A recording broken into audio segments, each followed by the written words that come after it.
everybody, it's Safi and Marco. Dish out on the movies. Hey, guess what we're doing today? We're doing a review of a Friday the 13th movie. In fact, it's called Jason Lives, and it is part 6. So, what's going on with this movie? Well, I'd say this is probably the best one I've seen of all of them. So we're not doing the complete review yet at what comes at the end, but I just wanted to say that off the top. So if you haven't watched any of these latter ones and just watched the first and second or something, you should watch this one. You might enjoy it. Go ahead, Marco. Well, originally I was going to watch this movie years ago, but I did not like the opening scene at all. Because the opening scene is basically a ripoff of Frankenstein Meets the Wolfman. The opening sequence of that movie. It's very similar. And I really didn't like the opening still. And I really don't like the guy playing Tommy. But at least either. He talks. He talks, but lot. He sounds really goofy and he's very cartoony. I like the actor a lot better in Return of the Living Dead. And then the movie begins, and so I did not watch the whole movie because I just watched that opening scene and I thought I don't want to see the rest of it, but that was the big mistake because that's when the movie gets good. Like the whole rest of the movie is just like really good from beginning to end, and it's a lot better than previous movies in the series overall. There's a lot of stuff to say. So, Safi? Well, I thought it was very fun and entertaining. And that first scene, basically, unfortunately, it's Tommy's fault that Jason lives. Because he was buried in the ground. What happened was he with his friend from the place, the institution, which how they're able to drive around and go anywhere they want at nighttime is beyond my comprehension. But anyway, they find the grave. He's brought up gasoline, and so they dig it up, and he's rotting in there, and so he's dead. They show the maggots, all that stuff. It's gross. And then he gets one of the real pretty, in cemeteries you have these old iron fence posts, and it has kind of like a very sharp end to it as a decorative part, and he rams it into him. Well, of course, what happens, what is a very common feature of all Friday the 13th movies? A storm. A storm with thunder and lightning. And this one, I don't think there was any rain. I don't know. I guess maybe it came later, but not when this was going on. So they did the Frankenstein thing, what Marco just said. He rams that thing into his body. He wants to make sure. And then what happens? The lightning strikes it, and the supernatural effect occurs, and he becomes alive. And he comes out of the grave. Well, he kills his friend, so he's the first victim. So that's what starts. So basically, for the whole movie, Tommy tries to make up. He never really says it's all my fault. I don't remember him saying that. Yeah, he does. He does? Well, he tries to atone. One time. And make up for it and do something about it. But, of course, nobody believes him. In fact, they begin to think he's the bad guy, which he's not. So, go ahead, Marco. Well, that was a very strange thing to say, like, go on and on about, but... Well, I thought it was surprising, because it said Jason lives, and when they opened the casket, he's clearly dead, with maggots all over him. Oh, yeah, and he remember the last movie, I believe, he opens the drawer, and the mask is in there for some reason, and that was almost kind of like the last scene. Well, he brought the mask with him, and he throws it into the grave, thinking after he stabbed him with that fence post, that that was like a final thing. Well, guess what? The guy puts on the mask, of course, so he wears that whole mask through the movie. Yeah. That Tommy brought with him. So the one of the things that I thought that I noticed was that as soon as you saw this one girl in the movie, it was just like every other movie in the series where you're like, what, Safi? The final girl! That's the final girl. And Marco and I did not watch this together. And we both came to the same conclusion when she shows up. Her father is the sheriff. So basically, she has extra protection. That's one of the things that I don't like about these movies is that, you're automatically able to tell who's going to survive. Yeah, not too many. But it's good, though. So it's kind of like, well, that's what's bad about the other ones. And, this one, it's bad, but it's still a really good movie. And it's pretty much like Jason going around killing people, and Tommy is trying to stop it. And the worst parts of the movie are the stuff with Tommy. Because he comes on screen, and he's like, Jason is out there, and we have to stop him. Like, that's how he sounds. He's like, Jason is there. This is Crystal Lake. Yeah, but and the thing about this movie is it's been different for, except for like the beginning. The beginning movie, the first movie, it's now a camp again with kids. Jason is out there. Kids are there. Boys and girls, and kids, like not teenagers, young children. And so having a camp again was cool, because that's an element that's literally been missing for a in long time. Every single one except for the first two. So that's a plus. Yeah. And they renamed it Forest Glen. No, it was Forest Green. Oh, Forest Green. I'm sorry. Because they didn't want to, they thought if we change the name, that means it changes everything. Not for Jason. He still sees it the way it was. Well, one of the biggest issues of this movie, before we get back to stuff that was really good about it, was this movie suffered from dumb characters. Like, everywhere. Like, a lot of characters in this movie, they were really, really dumb. And they just made stupid decisions. And I thought Safi would not like it because of that. Because, like, the whole movie, you have all these idiot characters. Like, there's this one point where there's a couple, and they see Jason in the middle of the road. And instead of turning around, they drive at him. And then the guy gets out with his gun to try and scare him or something. Like, it's just so bizarre. That was dumb. Like, there's a lot of dumb choices like that in this movie. Count them. And that kind of took away from the movie, but not really that much. Like, in general, I had fun with the movie. I had a lot of fun. Yeah, I enjoyed watching it. I thought it was nice. It was really entertaining. And the big issue, though, that probably could either make or break the movie for some people is it is not a very serious movie. This is probably the most like comedic Friday the 13th. It's almost like a parody of the series.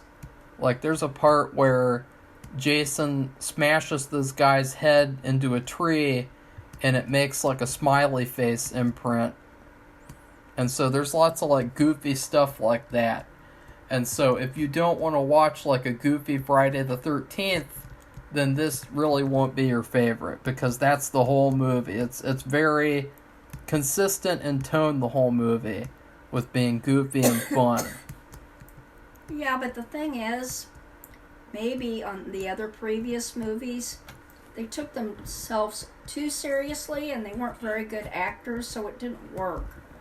It didn't come off right, and they weren't very good movies. Well, that's not true. The second one was a good movie. Well, I'm talking about like right before the last few couple. The fifth one didn't take itself too seriously. No. The fourth one took itself very seriously, though. And that one was yeah. But they had all kinds of different people popping up into the movie, which I thought was weird. Into this. Yeah, Safi. That's one of the things too. Safi complained about that in the fifth one. She said, like, there's too many characters. There are these characters who are there for no reason, and they should have been cut out. But I don't know. There's a lot of characters in this movie. I thought it kept the movie interesting and moving. Yeah. Instead of you're worried about the final girl and the two other girls or the counselors, you're just focused on them, and then you have the kids, and it's just, to me, it kind of like, I don't know, it was probably like Marco said, it was kind of comedic, because you had, I'll tell you, there were, let's see, how many? 4 paintball people. They were wearing green camo, and I didn't know what was going on. I thought it was hunters at first, but they were wearing these goggles. I'm like, why are they wearing these clear plastic goggles? Well, that's because they were doing a paintball thing. There were 4 guys and 1 woman. And I guess the one woman was winning, but anyway, guess what happens to them?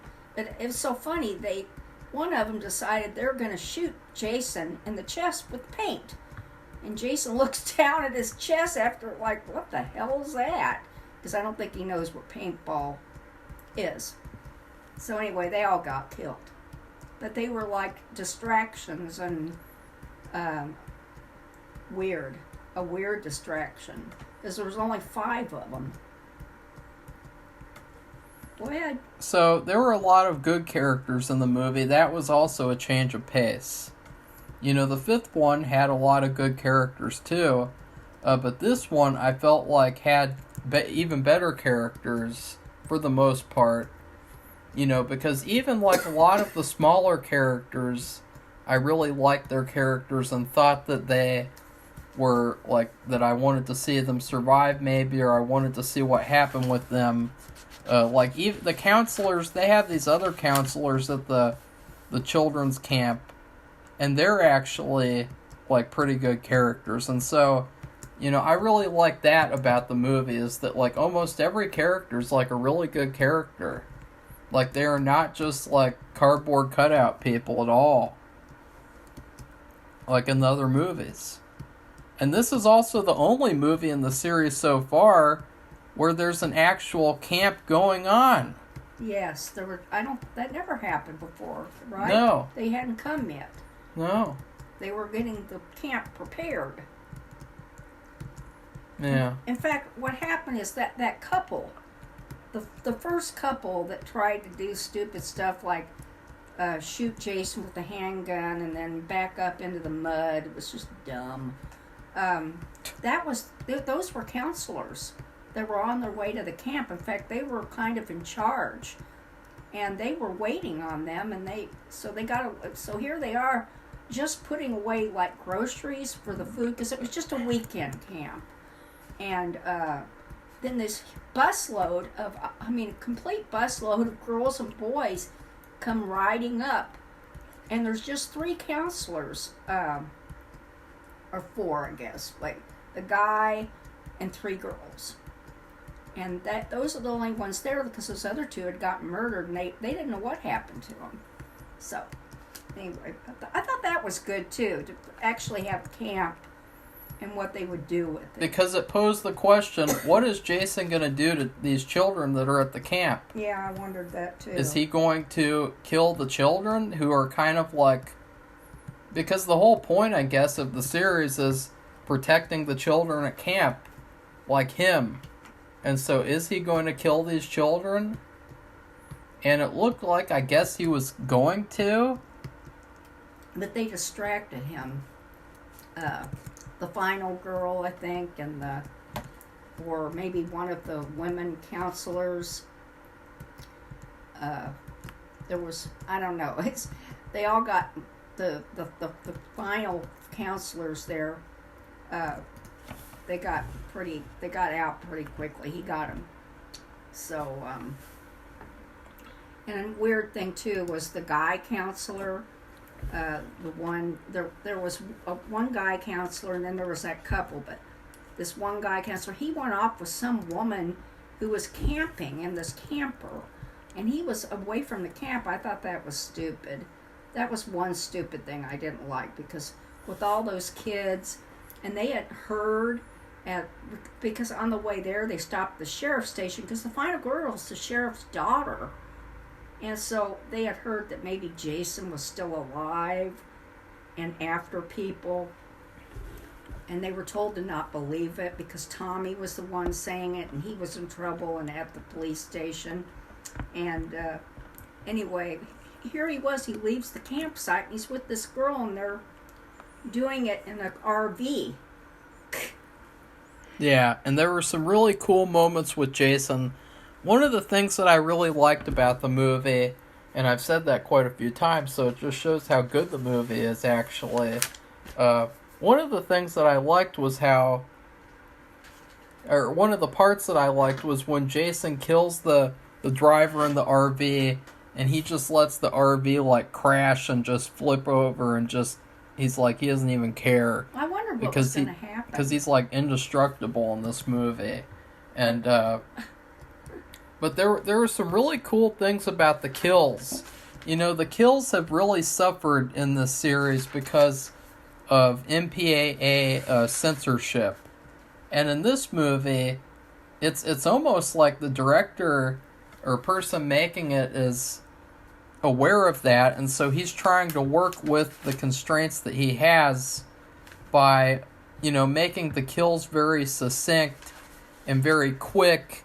You know, even though it's a lot like a trailer, where you have these trailer shots and, you know, you just cut away and cut away.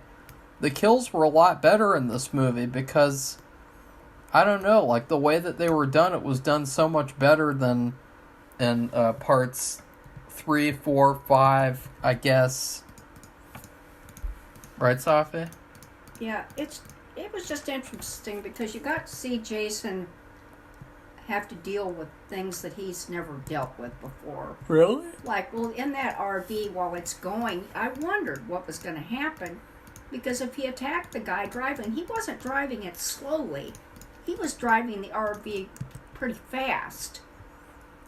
And he just goes up and kills him, and then of course it flies off into the trees and tips over on its side. And of course Jason's A-okay. If you guys don't know, right now, Safi looks like E.T. from E.T. You know, when E.T. has the red hoodie on. That's what Safi looks like right now. I'm wearing my chief shirt, but it's sweatshirt, and it has a hoodie because I'm cold. My neck gets cold. E.T. phone home. Yeah, and I just wanted to say, too, that there were 2 stars in it, actually, that pop up later in later movies and TV shows. I think, I didn't look this up for sure, but I saw, it looked like her, that Nancy McLaughlin from The Facts of Life, I think she was one of the camp counselors who got killed by Jason pretty quickly. And then the other one, I thought it would look like him, but Tony Goldwyn, and he was in Ghost. He played the bad guy, and who was trying to steal the money and got Patrick Swayze killed. So he's been in other stuff, but that's the one I remember him from the most. So. You're really obsessed with the movie Ghost, Safi. Like, you need to get a... Well, that's the only one I remember with him in it. He's been in other stuff, but I remember, I thought that looked like him, but he was a very young Tony Goldwyn. I mean, extremely young. So,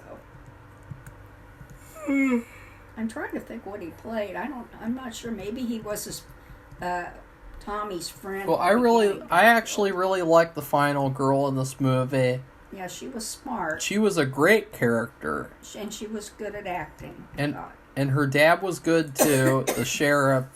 It was really unfortunate when he got killed because, you know, I thought, you know, maybe he could survive, but yeah, no. Me too. The final girl. And then the children, I guess you could say, but... Yeah, they were all gathered. They were all... What happened? The sheriff went in and they knew they were chasing after Jason. He was in the camp. And the sheriff went and told all the kids to go under the beds, not say a word, and don't come out until they would say so. And then all these things happened, and they all jumped out from the beds, and they were all gathered up at the end of a cabin, all the boys and the girls. And here comes Jason, and he's standing right in front of them.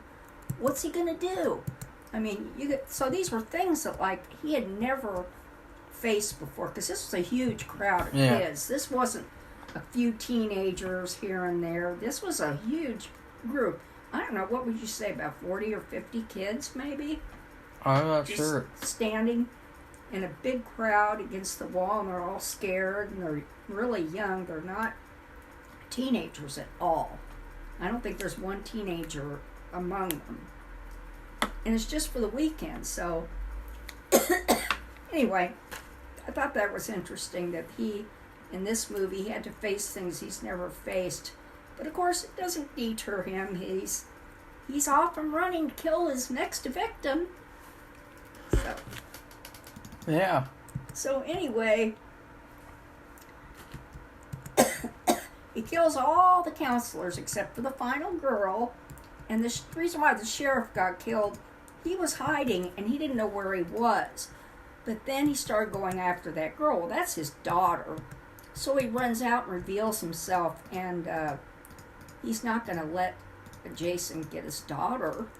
And so he tries to protect her, and he gets killed because all those guns, rifles, because he had a rifle, and, and the pistols, of course, don't do anything. So none of it, because he's like supernatural, like Frankenstein.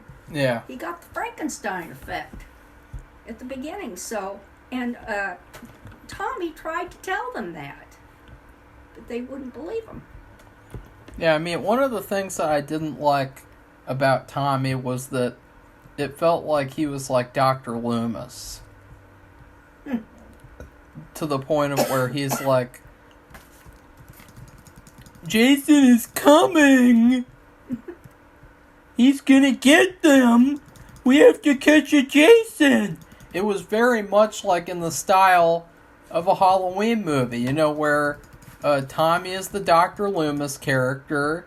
The final girl is like overrated Jamie Lee Curtis. And then, you always have like the sheriff there too. So it was very similar to like Halloween. Maybe that's why this movie's good. Because it's like the Halloween movies that were actually like really good. Right? Yeah, but I don't remember Michael Myers getting the Frankenstein effect. Well, I mean, no, he's a different character. I know, and I know he came to life a million times after going through every single devastating thing that he could ever face. Well, he kind of did, though. I mean, in the second Rob Zombie remake, he was very much like the Frankenstein monster, the way that, in the book at least, where he travels all over and just, like, walking and, like, in that homeless outfit. So, I would argue that the second Halloween remake, he's like Frankenstein, actually. Well, it's just that effect with the metal and the lightning hitting it, and then you see the whole thing light up, which was really cool. Well, it's so funny, too. There were at least... This was the thing about Friday the 13th. There's tons of storms, there's usually a lot of rain. Well, I don't remember any rain with these. There was, like, lots of thunder, lightning, and then it was windy, and then these twice. And nothing happened. Oh, I do want to say there is a mistake with the movie. No, there's not. Yes, there is. When they, near the end, Tommy and the final girl, the sheriff, they're trying to get Jason, and it's dark, and the wind is kicking up. It looks like it's going to be another storm, because that's what Friday the 13th does. Thunderstorms. Thunderstorm. They play the sound of a hawk. A hawk. This is nighttime, doing a warning cry, which if, let's say there's a hawk has a mate, and then this other hawk comes into their territory, they do this certain cry. And since I used to be a falconer, I heard this cry many times. And the hawks aren't awake during the evening. They're asleep. They can't see at night. They're not owls, so they can't see, and it was a hawk. Owls don't make that kind of noise. So that's just a mistake. They were just trying to add to the atmosphere, I know, but it's not correct. So, okay, go ahead. Well, trying to think of what else, because you see, guys, this is what happens when we like a movie, is that, like, there's not a lot to talk about. Well, I guess one thing, Tommy got a bunch of books, and one of them, it looked like it was about supernatural events, and he was trying to find a way to get Jason that would fall in line with this Frankenstein effect. And so I thought they were going to do something special and out of the norm and unusual to get him. And instead, it was really, they could do this to anybody, what they did. And do you want to tell them what happened? What? What do you mean? Well, about getting a big boulder and putting a chain around it, and then having it a long chain hanging from it, and then a loop where you could put it over his head. Well, that's one of the things that I didn't like about the movie was how they defeated Jason, because they didn't really defeat him at all. No, they didn't. They chained him and drowned him in the lake, and so he's just there. Well, they trapped him in the lake. He's not drowned, because at the end they show his eyes, and he's looking, but he's not fighting. He's just... Well, they tried drowning him. But, well, Tommy almost That was what gets they were drowned, doing. and Megan, the final girl, saves him by, doing resuscitation. One of the things that I liked about the movie as well was I really liked the soundtrack. The music was very good. It was very 80s. Oh, yeah. And but I will say, though, that the score in Part 3 was better. The score, not the soundtrack. The score. Well, I think it's a different composer. I think it's somebody who usually does orchestral music. The one who did 3. Yeah. This was more like current music from... yeah, but it was still really good. Yeah. And they also, at the end, they have a song, and I couldn't get all the words. I don't know if I can. If I listen to it, if I'm able to capture all the words. But it's about Jason and Friday the 13th, and I thought it sounded pretty good, but I don't know. I'd have to be able to pick up all the words to see what it's about. I would definitely watch this movie again. Definitely. I don't know why Safi's not saying I would too. I'm not sure. I thought, I was getting really tired of these movies, and I was like, well, it's very easy to get tired of them because they're so similar. Yeah, but this was really good, so I probably could watch it again too. Not till next year though. And we just got through watching this new Exorcist movie, and it was very nice to watch after that. Yes, it was, because it was so much better. This was a movie made by talented people who like to make a film. Well, they actually did something. And they actually respect the fans and make a movie that's true to the series. And entertains people. Instead of, I don't know what you want to call that. The Exorcist. It was just not good. But I'm having trouble... The one thing I'm having trouble with is it better than the third one? Because the third one... a lot of people hate the third one. I don't know why, because if you're such a Friday the 13th fan, then why would you hate the third one? Because, the third one is, at least it's not Jason in Space, which is coming up. The third one was trying to be serious, and it was a lot better of, a horror movie. It had a lot more, scary, intense, suspenseful parts. The music was better, the score was better, the final, chase scene at the end and the fight and the way that Jason was defeated was a lot better. But this movie was a lot more entertaining the whole time. Like, it was such an entertaining movie. Which is a change of pace for the Friday the 13th series, because a lot of these movies, they have the same problem. Like, they're slow. They're slow, and even though they're only an hour and 30 minutes, they feel like they're 2.5 hours because of how slow they are. Right, Safi? Yeah, I just think there were so many pieces, but the actors were better too, I thought. And there was a lot more variety. They did a lot more with Tommy. Even though you may not like him, he doesn't have... He talked, and he thought. I mean, he just doesn't stand there staring, or sit and stare, which is what they did with the other guy in the last movie. Yeah. And that's was refreshing, even though he's not that great. But he still had a lot more words. Jason is out there! He still... helps move it along, and even though they had a lot of different characters, they were... I wanna sleep with the final girl. Yeah, he kisses the final girl through the and they're bars. Probably the goofiest part.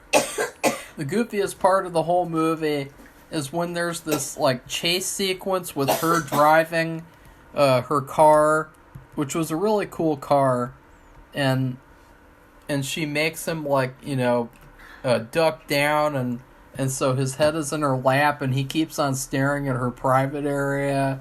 That was like, you didn't notice that, Sophie? No, I didn't. They have multiple shots, I think I was watching over and over scores. again.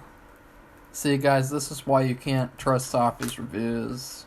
That's not nice. Because you didn't... I watched the whole thing. I wrote every single thing down. You weren't paying attention to the final girl's private area. Why would I? Because I'm Tommy, and I like staring at the final girl's private. He never seemed to be interested in anybody before. Ever. Like last time, he was just almost like a robot. Last time, he was like... the only thing he was interested in last time was staring into space. Yeah, I know. So it was a big change. But the real question is how in the fuck did he get from the way he was in part 5 to the way he is in part 6? Like, how did he make that character transition? Like, it's totally immature. Maybe he had some good therapy. Where? When? At Pinehurst? Because he's still at Pinehurst in this movie.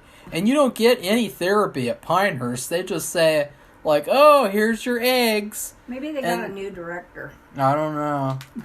Well, they had to. Then the guy died. Well, where's that final girl, though? You remember the final girl from last one? Where's she? I don't know. Would he have liked her, too? I think she got a job out of state. I'm gonna have a final girl love triangle. Should I be with the final girl from part 5? Or the final girl from part 6? That girl was older than him. What? That girl was the one in the other series. She was older than him. So what? No. Safi, don't be a retardondo. She was like an assistant director. So what? And he was a kid. So what? He was supposed to be that other kid who had to do the movie. So what? Pirate movie. It wasn't Corey Feldman. Goonies. It was a grown man who went on to star in such acclaimed films as... let's check. Where is it? Yesterday. Well, let's go through it again. John Shepherd. Look at his face. No, that's definitely they have his yeah. profile picture. It's like he was in Thunder Run. Ooh. And Mark Twain and Me. Mark Twain and Me. I'll Be Home for Christmas. The Climb. And Hot Paint and Power Play. A Christian hockey movie. Oh, God. That was Yeah. So, Safi? Okay, well, I don't know what else to say except to give it my food review. Are you ready for that? Well, I guess so. I mean, we can't really say much else. We've already said everything. Okay, well, I just give it a hot fudge sundae. It's something fun to eat. I haven't eaten one in a long time. It has whipped cream and some cherries and some nuts and lots of hot fudge on vanilla ice cream. And because I thought it was fun. I mean, we saw The Exorcist yesterday, like I said. It was about 100,000 times better than that. And it was nice to see a movie that actually, it's a horror movie for Halloween, which is going to be Halloween at the end of the month. And it was, I thought it was a step up from the other movies. It was a huge step up. It was like night and day. It's probably the closest to the movie that I made video. Well, the last two Friday in terms the 13th of tone and movies everything have not been so great. Yeah. At least this, and I guess that the one. Well, they're okay. Like, I liked the fifth one, but it got really boring in the middle, and then I liked the last 25 minutes of the fourth one at least. Right. And then the third one I really liked a lot, and the second one I kind of liked it, and so the series is just. It has trouble with, like, plot consistency, character consistency, because this could almost have been like a reboot for the series. This really was the new beginning, not the last one. This one was more like the new beginning, because Tommy's character, he's now like this Dr. Loomis character, and guess what, Safi? What? He never appears in the series again. You're kidding. No. No Tommy at all? No. I don't know what was up with that. See, that's what I mean with, like, inconsistency. What about your food review? Oh. Well, I would give this movie something very fun. It's not a fun but flawed ride. It's a fun ride, period. I would give this movie a supreme pizza. With lots of supreme. And that means, everything on it. Right. Because a supreme pizza is really, really fun. But you don't really want to have it all the time. But it's a very, like... It's just like, have fun. Like, this is all the shit you get on a pizza. You get mushrooms, pepperoni, sausage, green pepper, onion... tomato, like everything. It's just everything's on there. It's a lot of fun, and eat it. Eat this movie. Even though Tommy's not very good, and even though there were a couple of little things that could have been better, but it was extremely good. It was very surprising after always being like, no, I don't want to watch this one because I hated the opening scene so badly. And I still do. Did not like the opening scene. None of it had to happen if he hadn't bothered the grave in the first place. Yeah. What happened was he said to his friend who came with him. He said he implied that he keeps having visions of him. He keeps seeing him. That's why he wanted to go there to see if he really was dead. So he was fighting some demons. The demon was seeing him over and over again, and at different times of the day, I guess, and it just wouldn't stop. So he was trying to get that to stop by coming there, seeing if he was really dead. I would definitely recommend this one. Yeah. I have already seen the next one before because I thought that the poster looked cooler as a kid, so I watched it as a kid already. And I'm curious to see how the seventh one holds up now that I've seen the sixth one, because in my head, in my man head, Safi, Oh, God. I am thinking right now, after watching this movie, I want to see Part 7 include Tommy and the final girl from Part 6. What's going to happen? You know they're in it? No, they're not in it. At all. That's what I thought you said. Tommy's not in it. But it's like, after the 6th one, that's what I would have wanted to see as an audience member. And, like, what is it with, like, this series being so inconsistent? Like, Jason in this movie was a character. Like, this is what I'm talking about, where even though he was silent... Oh, look, Safi turned on her phone so she could look at her phone. Everybody. But even though Jason doesn't talk in this movie, he has a fucking character. Marco's playing a video game while he does the review, too. He's been doing that every review. So, he is not innocent. Well, that's for fun. That's to make sure that while you're, like, going on for hours and hours explaining the whole movie, that I have something to do. I didn't explain the whole movie. Well, you frequently do in reviews, and it's like, I don't want to just sit there and listen to somebody painfully, boringly describe what happened in the movie after I just watched the movie to review it. Okay, well, if you like this video, give it a thumbs up and become one of our subscribers. Please like, comment, and subscribe. Let's see if you've seen... Have you seen this version of Friday the 13th? Jason Lives. And what did you think about it? And what others have you seen? And what are you watching? What else are you watching? So goodbye, everybody. Bye.